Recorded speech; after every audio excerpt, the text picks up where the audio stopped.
ประเด็นที่อินฟลูคนไทยเตอาศิวะลงกดสอบพื้นที่ว่าคนลาวญาติอาชีพคนไทยและมีวลีเด็ดอยากจะตบปากคนลาวซึ่งเป็นคลิปสั้นๆแต่สร้างแหงกระเพื่อมและความบ่พอใจให้กับคนลาวทั้งประเทศ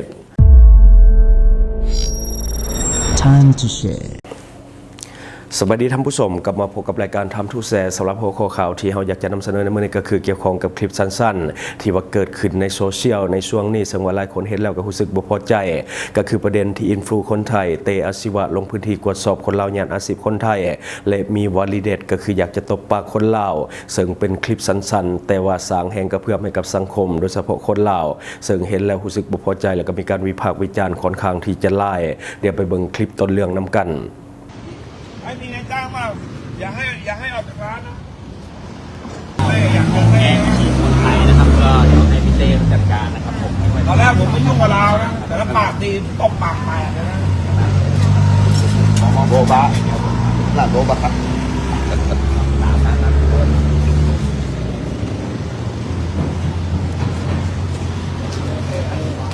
และที่ผ่านไปก็คือคลิปต้นเรื่องที่กำลังถูกแชร์แล้วก็เป็นที่วิพากษ์วิจารณ์ในสังคมลาวโดยเฉพาะในโซเชียลในปัจจุบันเรื่องนี้เป็นประเด็นที่เดือดร้ายสำหรับโซเชียลลาวและก็สร้างความไม่พอใจให้กับคนลาวคลิปถูกแชร์แล้วก็วิพากษ์วิจารณ์เป็นวงกว้างในสังคมลาวและก็ไทยบางส่วนหลายคนเบิ่งว่ามันเป็นพฤติกรรมที่ป่าเถื่อนเพราะว่าบุคคลที่อยู่ในคลิปบ่แม่นเจ้าหน้าที่ของรัฐก็คือตั้งตนเองคล้ายๆกับว่าเป็นผู้พิทักษ์สันติราษฎร์กับแรงงานต่างด้าวก็คือสื่อเตอาศิวะหลายคนน่าจะได้เห็นตามข่าวในช่วงนี้เพราะว่ากำลังเป็นประเด็นหลายสื่อต่างๆก็นำเสนอเกี่ยวกับกลุ่มนี้อยู่เป็นประธานกลุ่มไทยไม่ทนซึ่งว่ากลุ่มนี้มันจับกลุ่มกันขึ้นมาเองก็คือตั้งตนคล้ายๆเป็นซานเตี้ยเพราะกลุ่มนี้คันไว้กันเองโดยบ่แม่นเจ้าหน้าที่ของรัฐมุ่งเป้าไปที่แรงงานต่างด้าวที่เฮ็ดเวียกอยู่ในประเทศไทยโดยเฉพาะแรงงานต่างด้าวที่มีปัญหาหรือว่าเป็นประเด็นกับคนไทยกลุ่มนี้จะอาสาเข้าไปแก้ปัญหาให้กับแบบนอกเหนือจากกฎหมายกำหนดขึ้นก็คือซึ่งรวมถึงการใช้ความหุนแหงกับแรงงานต่างด้าวซึ่งมีหลายครั้งที่กลายเป็นประเด็นและก็กลายเป็นข่าวใหญ่จากส่งทางต่างๆรวมทั้งสื่อที่เป็นโทรภาพจากบุคคลในกลุ่มดังกล่าวอย่างประเด็นนมกะเหลี่ยงที่เป็นข่าวดังในช่วงที่ผ่านมาจากคลิปต้นเรื่องที่คนเราเห็นแล้วบ่พอใจจนเกิดแห่งกระเพื่อมทั่วสังคมลาวและไทยล่าสุดเตอาศิวะได้ออกมาขอโทษและก็ยอมรับกับความผิดที่ได้เกิดขึ้นเดี๋ยวไปเบิ่งคลิปนํกันสวัสดีครับผมเต้อาชีวะกลุ่มไทยไม่ทนนะครับวันนี้ผมมาขอพูดถึงเรื่องประเด็นดราม่ากรณีของคนลาวนะครับคนลาวที่แย่งอาชีพคนไทยนะครับก็คือเปิดร้านขายของจริงๆแล้วเนี่ยคือผมเนี่ยกับพี่น้องชาวลาวเนาะผมจะไม่ค่อยอยากทำเรื่องนี้จริงๆไม่อยากทำเลยนะครับแต่อยากให้พี่น้องฟังสองฝั่งนะฟังสองความอย่างแรกคือผมถามว่าผมผิดไหมผมขอโทษนะผมผิดที่ผมใช้อารมณ์นำหน้าเกินไปอารมณ์ของผมคือตอนนั้นคนร้องเนี่ยเป็นเจ้าหน้าที่นะครับเป็นเจ้าหน้าที่ที่อยู่ในพื้นที่นั้นแหละอยู่ในพื้นที่คลองด่านนั่นแหละนะครับอยู่ในพื้นที่นั้นร้องเรียนมาว่าโดนผู้หญิงคนนี้ด่าถักถางนะครับด่าถักถางแล้วก็เขาเรียกว่าอะไรแสดงกิริยาไม่ให้ความเกรงใจต่อเจ้าหน้าที่เขาเลยนะครับแล้วก็มีการด่าถ้อยคำพูดไม่ได้นะพูดตรงนี้ไม่ได้เอาเป็นว่าผู้หญิงคนนั้นที่ทำความผิดตามมาตรา8เนี่ยด่าคนไทยนะครับตอนแรกผมก็ไม่รู้ว่าคนสัญชาติอะไรพอลงไปในพื้นที่จึงรู้ว่าเป็นคนสัญชาติลาวผมก็ถามว่าเป็นคนลาวไหมนะครับแต่ด้วยความที่คนที่ร้องมาเนี่ยเขาก็ร้องเข้ามาด้วยความที่ผมใช้อารมณ์นำหน้าก็ตรงนี้ก็ต้องขอโทษด้วยขอโทษพี่น้องชาวลาวนะครับที่ผมพูดจาไม่เพราะเรื่องตบปากหรืออะไรเงี้ยคือมันก็โมโหเนาะด่าบุปการีคนไทยด่าบุปการีเจ้าหน้าที่ไทยดูถูกกฎหมายไทย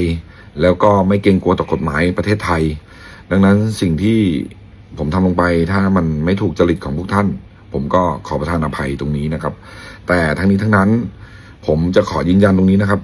เรื่องกรณีชาวลาวนะครับผมไม่เปิดประเด็นนะผมไม่เปิดประเด็นแล้วก็ผมก็จะไม่พยายามที่จะไม่ทำเรื่องนี้เกี่ยวกับคนลาวนะไม่ทำเรื่องเกี่ยวกับคนลาวผมไม่ใช่เลือกนะผมมองว่าพี่น้องคนลาวเนี่ยยังเป็นพี่น้องเป็นบ้านพี่เมืองนอคนไทยนะครับแล้วก็เป็นคนน่ารักอยู่เสมอดังนั้นสิ่งที่ผมอยากจะบอกตรงนี้ว่าผมมองเรื่องต่างด้าวแย่งอาชีพเนี่ยมันมีทุกชาติจริงๆมีทุกชาติต่อไปถ้าเกิดผมท ตรงจุดนี้อีกผมก็จะใช้ระมัดระวังนะครับจะระมัดระวังในคำพูดทั้งนี้ทั้งนั้นวันนี้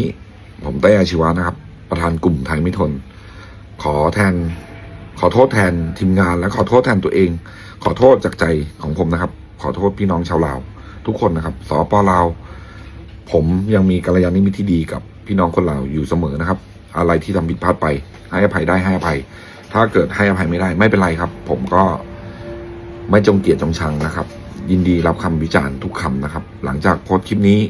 ก็ไม่ได้คาดหวังว่าพวกน้องๆหรือพวกพี่น้องชาวสปลาวจะเข้าใจผมก็จะให้อภัยผมไม่ได้คาดหวังก็วันนี้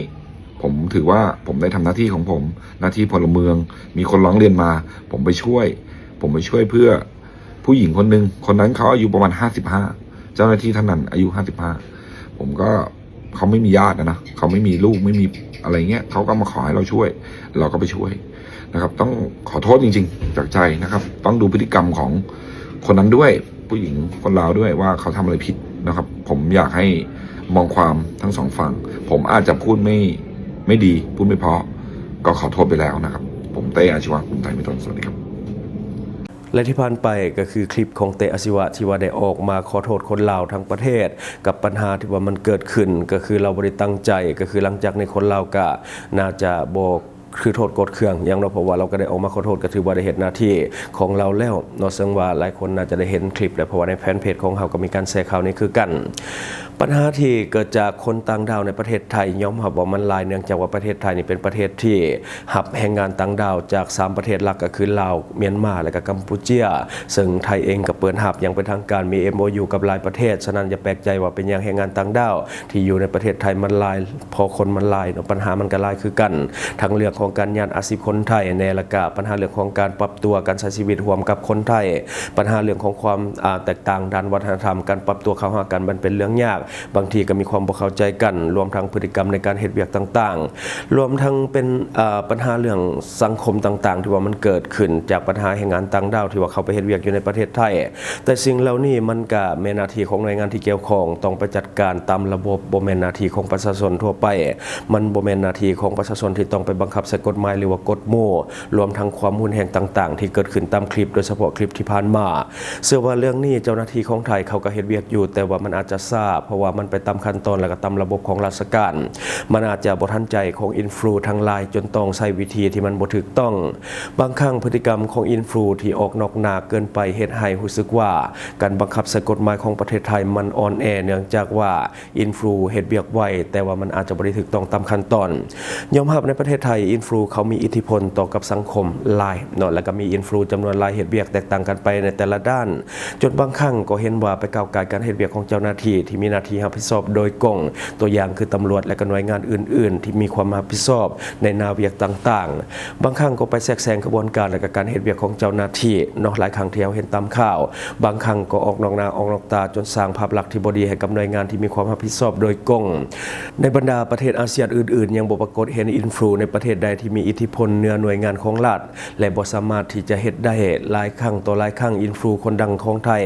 ก็ไปชี้นำและก็เล็งลัดการเฮ็ดเวียกของเจ้าหน้าที่อย่างที่เห็นตามข่าวและก็สื่อต่างๆที่เกิดขึ้นตัวอย่างคือปมปัญหาชายแดนของไทยก็มีอินฟลูคนดังเข้าไปเกี่ยวข้องและก็ค่อนข้างที่จะแทรกแซงการเฮ็ดเวียกของเจ้าหน้าที่และก็มีคนในสังคมสนับสนุนแน่และก็บางคนก็เห็นว่ามันบ่ถูกต้องเนื่องจากว่ามันบ่แม่นหน้าที่ของอินฟลูมันเป็นหน้าที่ของหน่วยงานราชการบ่ว่าจะเป็นฝ่ายความมั่นคงทหารตำรวจอย่างต่างๆที่เขาต้องเฮ็ดแต่มันต้องไปตามระบบแต่ว่าอินฟลูก็จะเป็นผู้เร่งรัดขั้นตอนและก็มันไวขึ้นมันก็เลยว่าได้ใจประชาชนบางกลุ่มเนาะแต่ว่าสำหรับประเทศอื่นๆยังบ่เห็นแต่ว่าในประเทศไทยค่อนข้างที่จะมีฮีโร่หลายเนาะแต่บางครั้งก็บ่ถูกต้องกับระบบราชการเนาะอันนี้คือสิ่งที่เราเก็บมาเล่าสู่ฟังว่าท่านจะได้รับสาระดีๆสำหรับท่านที่ว่าเบิ่งรายการเฮาอยู่คิดเห็นจังไดกับสิ่งที่ว่านำเสนอไป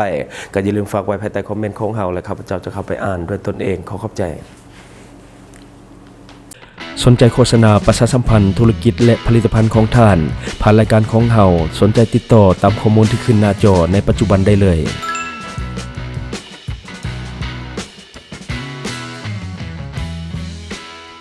อยู่เมืองลาวใช้แต่เงินกีบลาวและส่งเสริมผลิตภัณฑ์ภายในเพื่อลดผ่อนการนำเข้าสินค้าและแก้ปัญหาเงินตา Subscribe for more videos.